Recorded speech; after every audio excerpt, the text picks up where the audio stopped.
दोस्तों अगर आप इंडिया से हैं तो जल्दी से वीडियो को लाइक करके चैनल को सब्सक्राइब कर लीजिए। सौर नेबुला एक स्टेलर नर्सरी के रूप में कार्य करता है, जहां नए तारे और ग्रह बनते हैं। यह ब्रह्मांड में हर तारे के निर्माण का मूल स्रोत है। सुपरनोवा के विस्फोट से उत्पन्न तरंगें सौर नेबुला में मौजूद गैस और धूल को केंद्र की ओर धकेलती है। इस प्रक्रिया से नए तारे और ग्रहों का निर्माण होता है। केंद्र में पदार्थ का इकट्ठा होना गुरुत्वाकर्षण बल को बढ़ाता है, जिससे और अधिक सामग्री को खींचा जाता है। यह प्रक्रिया तारे के आकार और द्रव्यमान को बढ़ाती है। लेकिन ग्रेविटेशनल एनर्जी के थर्मल एनर्जी में बदलने से तापमान बढ़ता है, जो तारे के विकास में सहायक होता है। सूर्य के निर्माण में न्यूक्लियर फ्यूजन रिएक्शन महत्वपूर्ण भूमिका निभाता है। यह प्रक्रिया भारी अणुओं के निर्माण के लिए आवश्यक तापमान और दबाव उत्पन्न करती है। मिंग्स सीक्वेंस तारे वे होते हैं जो न्यूक्लियर फ्यूजन से ऊर्जा उत्पन्न करते हैं। हमारे ब्रह्मांड में अधिकांश तारे इसी श्रेणी में आते हैं। बृहस्पति ग्रह की फॉर्मेशन हमारे सौरमंडल में सबसे पहले हुई थी, जिससे इसका द्रव्यमान और आकार बाकी ग्रहों से अधिक है। अगर बृहस्पति का द्रव्यमान और बढ़ जाता, तो यह एक तारे में बदल सकता था, जिसे ब्राउन ड्वार्फ कहा जाता है। ग्रहों का निर्माण छोटे पत्थरों से शुरू होता है, जो आपस में जुड़कर बड़े पत्थरों का निर्माण करते हैं। यह अपनी गुरुत्वाकर्षण से अन्य पत्थरों को आकर्षित करते हैं। प्रोटोप्लैनेट्स की प्रक्रिया में नए ग्रहों का निर्माण होता है। समय के साथ इन ग्रहों का ऑर्बिट साफ होता है और इनकी आकर्षण शक्ति बढ़ती है। टेरेस्टेरियल और गैस जायंट्स ग्रहों की दो श्रेणियां हैं। टेरेस्टेरियल ग्रहों की सतह ठोस होती है, जबकि गैस जायंट्स आकार में बहुत बड़े होते हैं। ग्रहों का तापमान निर्माण के समय की गर्मी से प्रभावित होता है। गर्मी के कारण इन ग्रहों में ऊर्जा संग्रहित होती है, जिससे तापमान बढ़ता है। जुपिटर और सैटर्न का 90% से अधिक हिस्सा हाइड्रोजन गैस से बना है, वहीं यूरेनस और नेपच्यून में मीथेन की मात्रा अधिक होती है।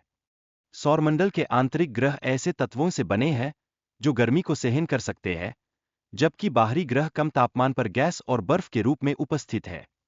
कुंदर बेल्ट नेपच्यून के बाद एक क्षेत्र है जहां हजारों विशाल एस्टेरॉयड और धूमकेतु मौजूद है, जो सूर्य से दूरी पर स्थित है।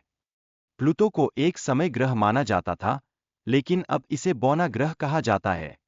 इसकी स्थिति सौरमंडल के गठन के बारे में महत्वपूर्ण जानकारी प्रदान करती है। वोट क्लाउड एक ऐसा क्षेत्र है जो सौरमंडल को बाहरी खतरों से बचाने में मदद करता है। यह विशाल धूमकेतुओं और बर्फ के टुकड़ों से बना है। हेलियोस्फीयर हमारे सौरमंडल को कॉस्मिक रेडिएशन से सुरक्षा प्रदान करता है। यह चार्जर कणों की एक परत बनाकर कार्य करता है। अपोफिस एस्टेरॉयड का आकार 1100 फीट है, जो पृथ्वी के लिए एक संभावित खतरा बन सकता है। इसके टकराने की संभावना पर वर्तमान में नए शोध चल रहे हैं। एस्टेरॉयड्स का निर्माण सौर प्रणाली के आरंभिक चरण में हुआ था। ये चट्टानी और धात्विक ऑब्जेक्ट्स ग्रहों से अलग विकसित हुए हैं। एस्टेरॉयड बेल्ट में अधिकांश एस्टेरॉयड स्थित है, जो मंगल और बृहस्पति के बीच के क्षेत्र में पाए जाते हैं। इनमें आकार और संरचना में विविधता देखने को मिलती है। 66 मिलियन साल पहले चिकसुलभ इम्पैक्ट ने डायनासोर के अस्तित्व को समाप्त किया। यह पृथ्वी के इतिहास का एक क्रांतिकारी मोड़ था। 1908 में तुंगुस्का धमाका ने 830 स्क्वायर मील के जंगल को नष्ट कर दिया, जो इस भयानक घटना से होने वाले नुकसान को दर्शाता है। 2013 में चेलाबिंकोमीटर की घटना ने हमारी सुरक्षा में खामियों को उजागर किया, जिसमें 1500 से अधिक लोग घायल हुए थे। अपोफिस की 2029 में टकराने की संभावना खतरनाक मानी गई, लेकिन आगे के अवलोकनों ने इसे खारिज कर दिया। इससे वैज्ञानिकों को बेहतर डेटा प्राप्त हुआ। हालांकि अपोफिस का प्रभाव पृथ्वी पर विनाशकारी हो सकता है, यह मानव सभ्यता को समाप्त नहीं करेगा, बल्कि इसका असर विशाल क्षेत्र पर पड़ेगा। 2029 में अपोफिस का निकट अध्ययन हमें इसके संरचना और रचना के बारे में महत्वपूर्ण जानकारी देगा। यह भविष्य में संभावित खतरों का आकलन करने में सहायक होगा।